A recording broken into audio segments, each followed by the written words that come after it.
Now comes to junior artist salary. Okay, so ఒక junior ఆర్టిస్ట్కి వచ్చే సాలరీ ఏదని ఇప్పుడు చెప్తాను. Okay, and first of all junior ఆర్టిస్ట్కి వచ్చే పేమెంట్ ఒక ప్రాసెస్, అదొక చైన్ ప్రాసెస్. ఎట్లుంటా అంటే ప్రొడక్షన్ హౌస్ ఒక ఫండ్ అనేది రిలీజ్ చేస్తుంది. ఆ రిలీజ్ చేసిన ఫండ్ ఏజెంట్ తీసుకుంటాడు. ఓకే, ఆ మెయిన్ ఏజెంట్ కింద కోఆర్డినేటర్ ఉంటారు. సో కోఆర్డినేటర్ కింద ఇంకో పర్సన్ ఉంటారు. ఆ పర్సన్ అనే వాళ్ళు అమౌంట్ ఇస్తారు. ఇంకొంతమంది ఏంటంటే కోఆర్డినేటర్స్ డైరెక్ట్ పిలుచుకుంటారు. సో అంటే ఇక్కడే నేను చెప్పాను కదా నెట్వర్క్ ఉండాలని. సో దీన్ని బట్టి కమ్యూనికేషన్ మీకు మంచి గ్రో అవుతుంది. ఓకే, సింపుల్గా ఒక ఎగ్జాంపుల్గా ఏదైనా ఒక 1500 ఇచ్చింది అనుకో, 1500లో ఇదొక 200-300 తీసుకుంటాడు. దాని కింద ఉన్నోడు కోఆర్డినేటర్ ఇంకో అమౌంట్ తీసుకోరు, దాని కింద ఉన్నోడు ఇంకో అమౌంట్ తీసుకుంటారు.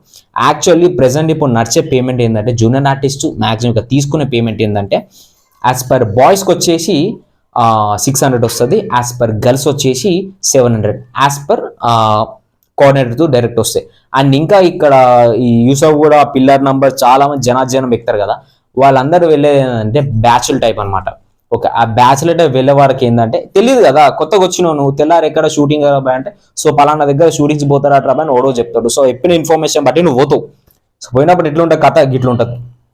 పోయినావు పోగానే వాడి చూస్తాడు నటరాబాయ్ ఇట్లా షూట్ ఉంది 400 ఇస్తా అని చెప్తాడు. సీదా షూట్కి తీసుకోతే 400 ఇస్తాడు, ఇంకొక 500 ఇస్తాడు. సో బ్యాచులర్ త్రూ పోతే ఇట్లుంటుంది.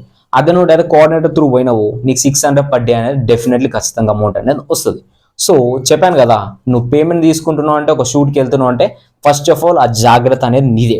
నువ్వు ఎవరి దగ్గర షూట్కి వెళ్తున్నావు, నీ ఏజెంట్ ఎవరు, నీ కోఆర్డినేటర్ ఎవరు అనేది నువ్వు కొంచెం క్లారిటీతో కరెక్ట్గా ఉంటే అప్పుడు నీకు ఎటువంటి ఇష్యూస్ లేకుండా ప్రాబ్లం అనేది సాల్వ్ అవుతుంది. ఓకే, నేను చెప్పిన ఇన్ఫర్మేషన్ ఎట్లా అనిపించింది ఇప్పుడు? సో చిన్నప్పటి నుంచి కష్టపడి చదివి 10th క్లాస్ ఖతం చేసి ఇంటర్ చేసి లేదా డిప్లొమా వాటెవర్ చేసి అటు ఇటు బీటెక్ చేసి సో హైయర్ ఎడ్యుకేషన్ చేస్తావు.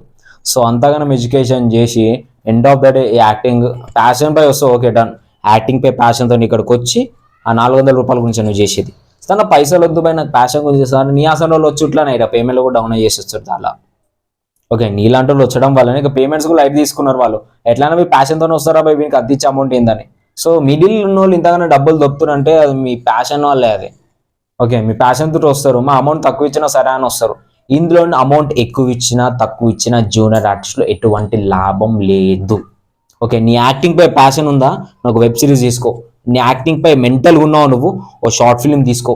అరే ఎవ్వరు లేరు రాబా అని ఒక మైండ్ సెట్ నీకున్నదా? ఏ సపోర్ట్ లేకుండా నేను చేసుకుంటా, నాకు ఎటువంటి సపోర్టర్స్ లేరు అనే థాట్ నీకున్నదా? అయితే ఇన్స్టాలో ఏవో ఒక వీడియో చేసుకో, కొంచెం ఫాలోయింగ్ పెంచు, కొంచెం ఇన్ఫ్లుయెన్సర్ అయిపోను. అర్థమైందా? నీకంటూ ఒక ఐడెంటిటీ తెచ్చుకో ఫస్ట్, అట్లయితే దిగు. ఇండస్ట్రీకి నువ్వు రావాలనుకుంటే మాత్రం ఆ web series or short film or whatever, ఇన్స్టాగ్రామ్లో చాలా పెద్ద ప్లాట్ఫామ్స్ ఉన్నాయి కదా, యూట్యూబ్ మించిన ప్లాట్ఫామ్ పైన ఉంది ఇప్పటికీ. సో అట్లా ఒక మంచి ఐడెంటిఫికేషన్ తెచ్చుకొని ఇండస్ట్రీకి రండి. సో దాన్ని బట్టి మంచి లైఫ్ అనేది మీకు ఖచ్చితంగా ఉంటుంది. ఓకే.